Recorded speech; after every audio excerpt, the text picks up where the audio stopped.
We had thousands of Floridians that had appointments scheduled for yesterday and today and tomorrow, and they were told that those appointments could no longer be honored because the medication was no longer allowed to be administered in the United States.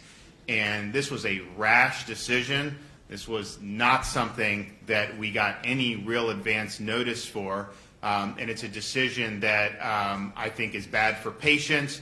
It's not keeping with the way you do clinical data, and we're going to be able to hear from some different folks today. So joining me today is Dr. Ken Shepke, who handles health for the Division of Emergency Management.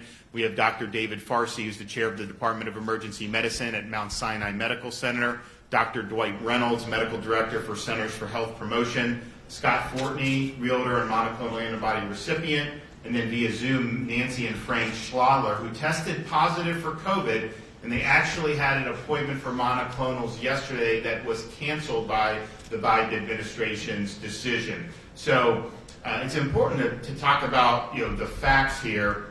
And of course, over the summer, when we started to see people get hospitalized in large numbers for Delta, very few people even knew that there was treatment available. We worked hard to set up a lot of sites.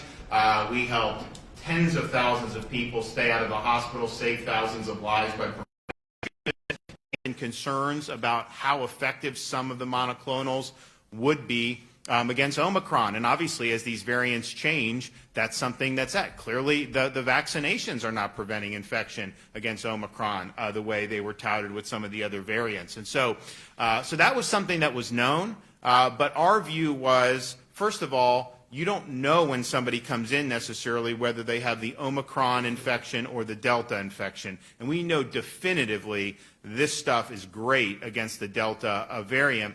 And so why would you take that out of play for somebody that's saying it's not good with Omicron? Everyone's got to acknowledge it is good for Delta. And the CDC will say, well, there's no more Delta in some of these parts. And look, obviously in Florida, we believe most of it is Omicron for sure. But you have no way of knowing exactly